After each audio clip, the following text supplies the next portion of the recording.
para rebahaner semua. Kembali lagi di Deki Sugi Channel. Kali ini saya akan membahas alur cerita film yang bergenre horror misteri dengan judul Open Crypts 2013.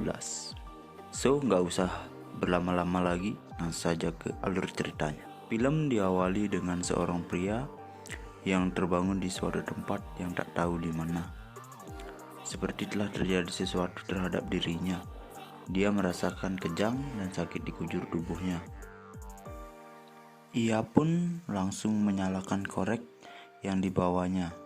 Sambil melihat keadaan dirinya, ternyata dia menemukan luka yang banyak dan berlumuran darah.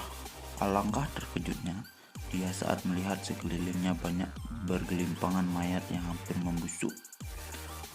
Lalu tiba-tiba terlihat seseorang yang nampak sedang melihat dari atas. Di sini gue nggak tahu nama orang ini siapa, jadi saya panggil Boy aja. Boy pun langsung berteriak meminta tolong kepada sesosok tersebut. Saat dia melihat ke bawah, terlihat pistol yang langsung diambil. Tidak lama kemudian, sosok misterius itu melemparkan tali panjang untuk dipanjat si Boy. Tanpa pikir panjang, Boy langsung memanjat ke atas dan film pun dimulai. Kemudian Boy yang sudah sampai di atas pun seperti tidak tahu ia sedang berada di mana. Dari tempatnya sih terlihat kalau dia berada di tengah hutan. Lalu dia berjalan sesuai feeling aja, dan untungnya dia menemukan sebuah rumah. Biasanya sih kalau rumah begini sih pasti nggak beres sih. Dengan rasa penasaran yang tinggi, Boy secara pelan-pelan masuk ke rumah sambil membawa pistol. Dari kejauhan terdengar suara yang berbincang dan benar saja ada beberapa orang yang berada di rumah itu. Mereka pun saling mencurigai satu sama lain. Si Boy pun menceritakan bahwa ia terbangun di sebuah lubang dan tidak ingat apapun. Boy juga berkata kalau wanita berambut pendek ialah yang menolongnya keluar dari lubang itu. Lalu si pria berkemeja kotak-kotak langsung menyalahkan wanita berambut pendek karena telah menolong si Boy. Tidak lama kemudian, seorang pria berbaju coklat yang mendadak seperti kerasukan. Cewek berambut pirang pun langsung menolongnya sambil memberinya segelas air putih. Entah apa yang terjadi, saya juga bingung. Boy pun terheran-heran karena mereka saling kenal satu sama lain. Ia pun bertanya kepada cowok yang tadi kejang-kejang, namanya siapa? Si cowok pun menjawab bahwa tidak ingat siapa-siapa dengan dirinya. Lalu cewek berambut pirang berkata, tidak ada satupun dari mereka yang ingat siapa dari mereka. Yang mereka punya hanyalah sebuah paspor dan 4 buah KTP. Mereka pun mencocokkan wajah satu sama lain dengan KTP itu dan saling memperkenalkan diri. Dari perkenalan itu diketahuilah bahwa cewek berambut pirang bernama Sharon, cowok berjaket hitam bernama Michael, cowok berkemeja kotak-kotak bernama Lucas, dan cowok yang tadi kejang-kejang bernama Nathan. Sedangkan si cewek misterius berambut pendek tidak diketahui identitasnya. Di sini gue bakal panggil si cewek misterius ini dengan sebutan si cewek M aja ya, biar simple.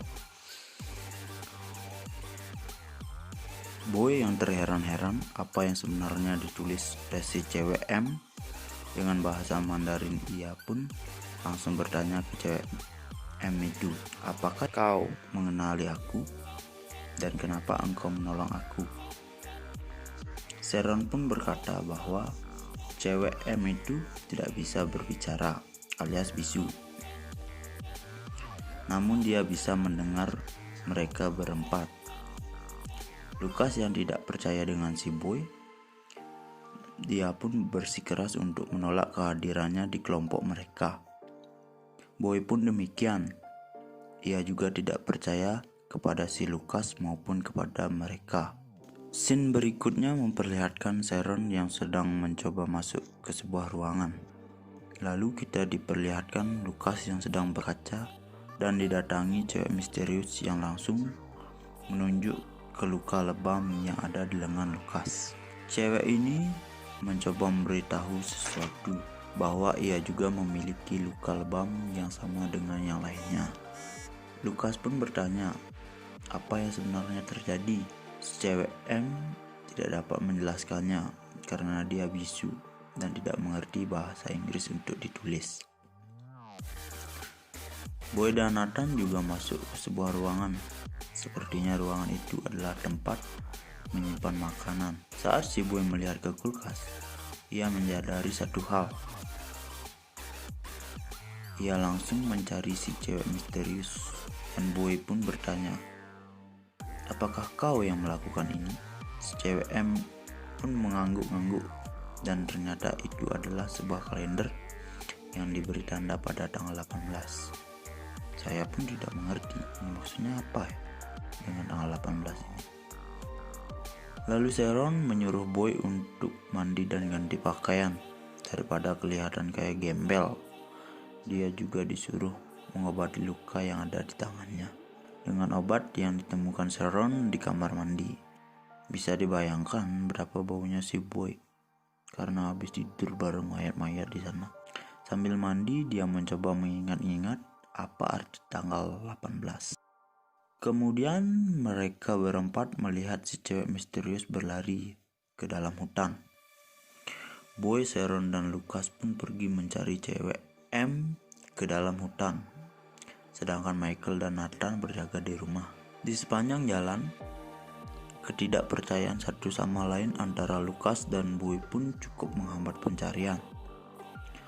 Tidak lama mereka berjalan, mereka seperti mencium bau busuk yang menyengat dan ternyata bau itu berasal dari mayat yang terikat dengan kawat di pohon. Mereka pun bingung siapa yang melakukan ini, tapi ternyata ada beberapa mayat, tidak hanya satu mayat. Dan tidak jauh dari tempat itu, mereka menemukan sebuah gubuk kecil yang sangat gelap. Saat mereka masuk, ternyata si cewek misterius sedang memberi makan seseorang wanita yang sedang diikat. Wanita tersebut terlihat hanya memiliki satu mata. Mata kanannya bolong. Lucas juga menyoroti sebuah panci yang berisi kotoran dari wanita tersebut. Namun tiba-tiba wanita itu ketakutan saat melihat si Boy. Dia berkata kalau si Boy telah menggunakannya. Lucas yang tidak percaya pun langsung beritahu Sharon bahwa Boy adalah seorang yang membahayakan. Wanita itu menyerang si Boy, lalu ia pun refleks dan memukul wanita itu dengan senjata. Lucas pun melihat sesuatu di atas, ternyata sebuah CCTV. Lalu ia berkata bahwa ada seseorang yang telah mengawasi mereka. Pagi pun tiba. Mereka berencana mencari kendaraan di luar sana. Si Michael pun nampak tidak terima mengapa dirinya selalu disuruh menjaga rumah oleh si Lucas. Ia berkata bahwa ia juga bisa menembak seperti yang lainnya. Lalu ia pun membuktikannya dengan menembak sebuah gelas yang dia lempar. Bukannya diajak, si Michael malah terus disuruh menjaga rumah dan si cewek misterius. Kemudian Lucas, Sharon, Nathan, dan Boy berjalan di dalam hutan dan menemukan lagi mayat yang diikat di sebuah pohon. Si Boy pun berkata bahwa seseorang sengaja mengikatnya di sekitar rumah sebagai peringatan.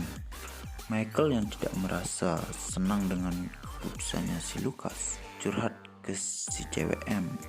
Ia juga tidak ingat mengapa ia berada di sini. Dia bertanya-tanya apakah si cewek M itu pacarnya atau istrinya, dan dia juga merasa datang di tempat ini pasti untuk melakukan suatu hal. Tidak lama kemudian Michael mendengar suara teriakan dari dalam hutan. Ia pun langsung menyuruh si cewek M itu masuk ke rumah, dan Michael pun langsung mencari tahu asal dari suara teriakan itu. Lalu ia melihat seorang pria yang berteriak minta tolong. Terlihat pria tersebut terikat di pagar kawat yang sedang terluka parah. Ia meminta tolong kepada si Michael. Michael pun pelan-pelan menghampiri pria itu. Saat sedang menolong, ia malah mencekik leher Michael menggunakan kawat. Michael yang tidak bisa bergerak itu pun harus ditusuk menggunakan batang kayu di lehernya. Saya nggak tahu deh pria ini gila apa gimana, padahal udah mau ditolong malah dibunuh. Kita kembali ke si Boy dan Sharon. Nathan Lucas yang menemukan jalan di tengah hutan. Mereka berencana untuk mengikuti jalan itu dengan berjalan kaki.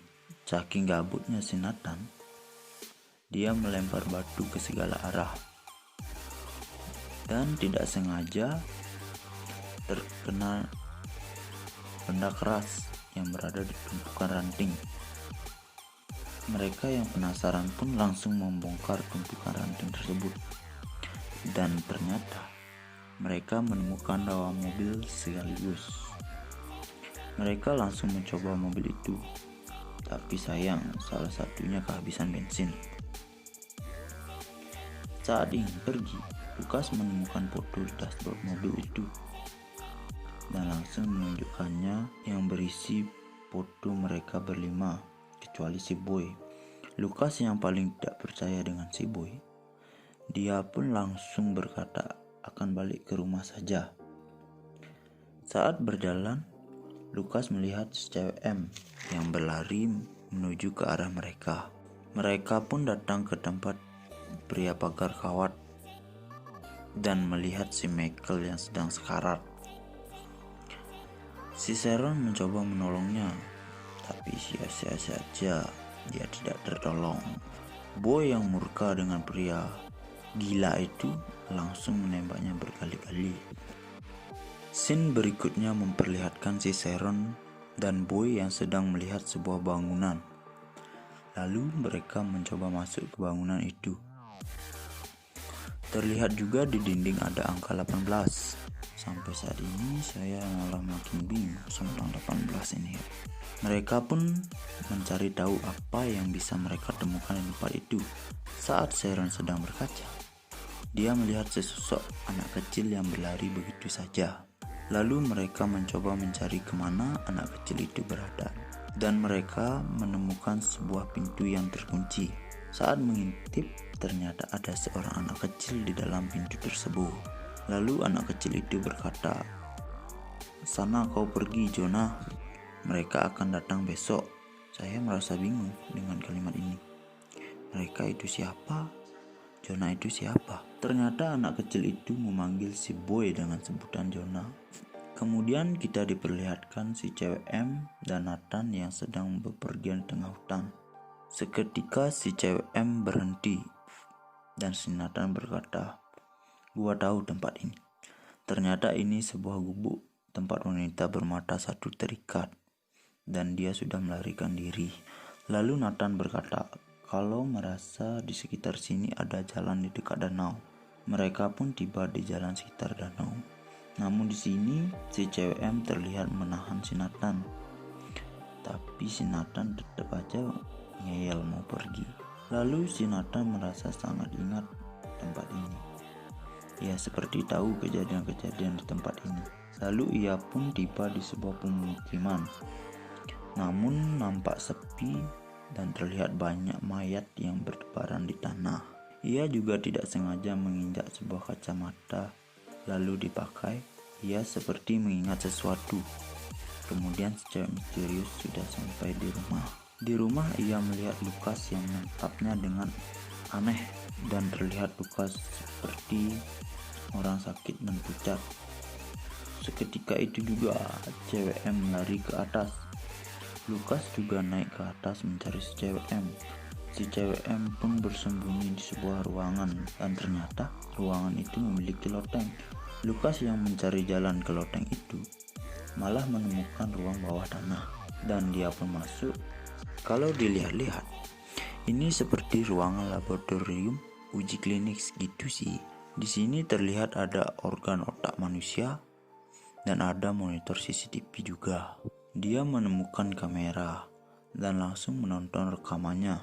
Lukas terkejut melihat isi rekaman itu. Terlihat si Boy yang sedang melakukan eksperimen biologis terhadap si cewek M dan dirinya. Terlihat Lukas menggila dan kejang di rekaman itu. Apa maksudnya? Di scene berikutnya, terlihat si Boy dan Sharon sedang berbincang di mobil. Pada saat asik ngobrol, sebatang pohon tumbang dan menghalangi jalan mereka. Lalu mereka pun turun dan mengecek keadaan sekitar. Dari kejauhan, mereka melihat sekumpulan orang yang sedang mengkapak pohon. Si Sharon berkata, saat ini sedang berfirasat buruk dengan situasi. Si Boy yang merasa penasaran pun tetap ngeyel dan malah memanggil mereka yang sedang menebang. Mereka langsung melihat ke arah Boy dan Sharon seketika. Mereka langsung mengejar sambil membawa kapak. Boy dan Sharon pun langsung berlari, malah kesandung si Sharon. Mereka menuju ke mobil dan berusaha kabur. Di sini sialnya, mobil mereka mogok, gak bisa di starter. Si Boy pun langsung inisiatif mendorong mobil dan si Sharon menyetir.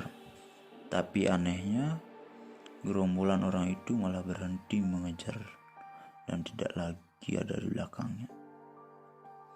Sharon dan Boy pun terheran-heran. Apa penyebabnya?